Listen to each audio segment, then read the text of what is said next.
name is Kandice Head, and I am with the PR Student Project team here at NABJ.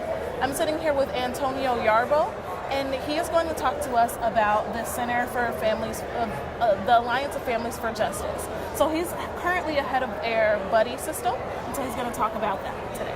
How are you, Antonio? I'm well, yourself? Pretty good. Thank you for joining us. Well, thank you for having me. Yeah. The reason why I joined, back in 1992, at the age of 18, I was wrongfully convicted of a crime in which I had absolutely nothing to do with. They accused me of murdering my mother, my little sister, and my cousin. And I spent 22 years in prison. I spent 20 in Attica and 2 years on Rikers Island.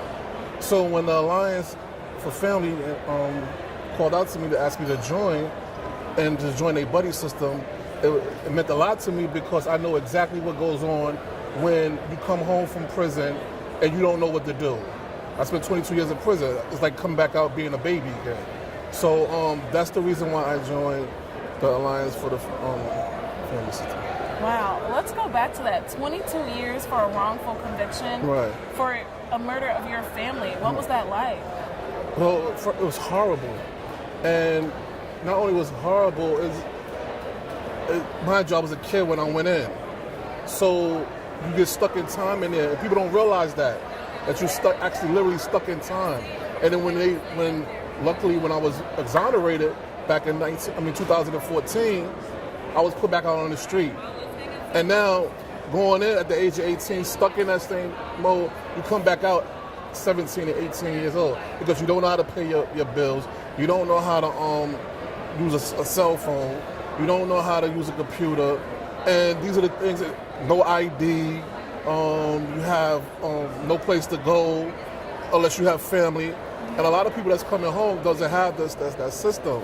And so what the buddy system basically, what we do is that we team them up, people that's integrated back into society, we team them up with somebody who already been in there and been out for a while and know how to navigate the rough waters, such as they might need identification. When I came home, I didn't know that you need an ID for ID for ID. I was all over the newspapers. So my face is all over the newspaper, but nobody still knew who I was, which is crazy. I'm not speaking too fast, but which was crazy. So then, luckily, a friend of mine who helped me get home also spent time in prison.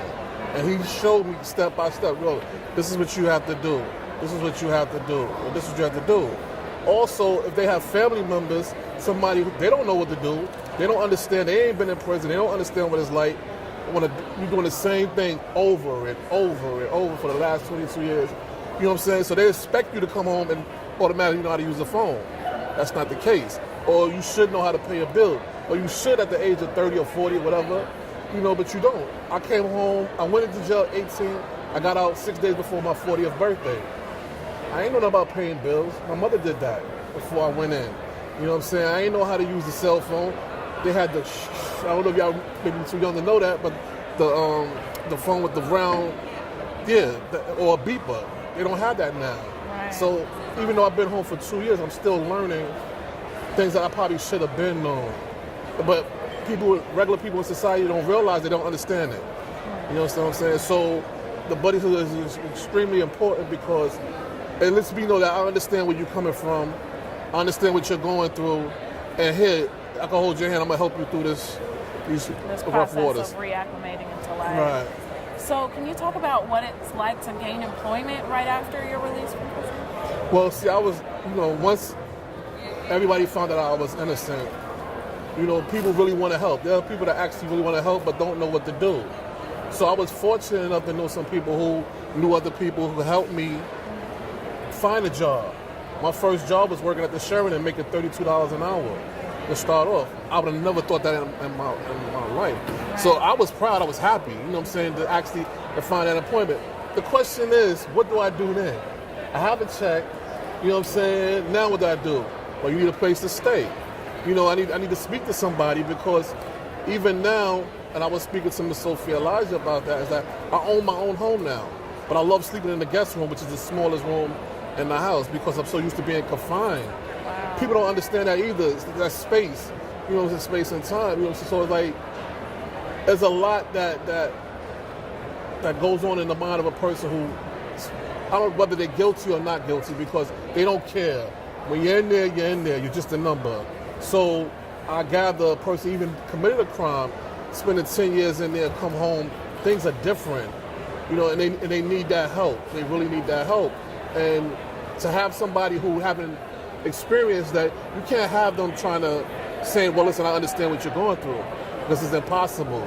So our job is to find people who has been incarcerated, who has done time inside the prison system and have came home and live a productive life, or trying to live a much productive life, who can help the next individual coming out get over the same challenges that he or she experienced when their first time coming home. So what's your personal goal out of working for the buddy system? My personal goal is to, like I said, the team, these brothers and sisters that's coming home, to have somebody that can hold their hand and say, listen, I understand what you're going through. I was fortunate because I had a friend who did time who said, listen, I know what you're going through.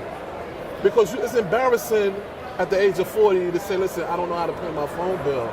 It's embarrassing to say, you know, I can't sleep in my master bedroom. I'd rather sleep in, you know. But people don't understand that you've been trained, especially those who did a decade and more, you're trained to A, B, C, and D, meaning that you're trained to get up early at a certain time in the morning on a consistent, every day. You're trained to eat at a certain time every day. You're always being told what to do, even to go to a doctor. Like I have to make my own doctor's appointments, which is it might not seem crazy to you, but to me it's like, oh my God, like what do I do? It makes me nervous. But these things have to be done, and some people don't have the willpower to push themselves through. So I thank God for Jesus because he gives me the strength to get up and put one foot in front of the other, whereas others might not have that, and they need that person to say, listen, I know what you're going through, come on, you got to do it anyway. You know, so, Yeah. So President Obama has been in the news recently. He just visited a federal prison and told them, you're not going to die behind bars, announcing significant reform for, incarceration and the criminal justice system. What does that mean for you, and you feel other people for it like you? I said kudos to him. It's a good start. It's a good start because, I mean, it's just a quick story real quick. When things started to heat up, where it was starting to be shown in the papers where this man is innocent, I had to come back down to court. I mean, I had to leave Attica and come all the way back down to Rikers Island.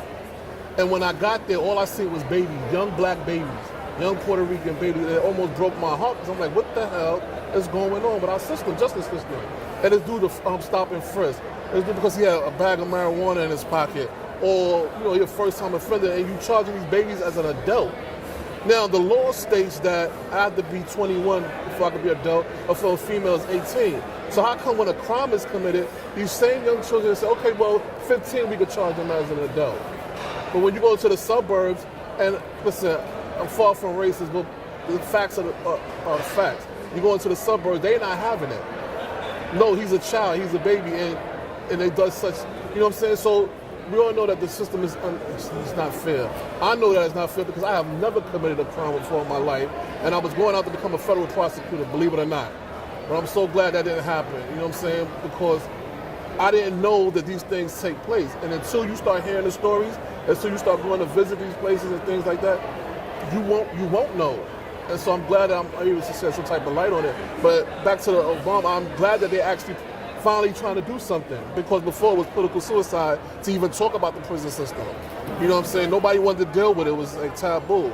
But now I'm glad that they finally starting to see that something that really needs to be done. You know what I mean? Because there are a lot of people, a lot of talented people in there who have messed up one time, and and that's their life. You know what I mean? And they will always be remembered for that. And that's the sad part about it.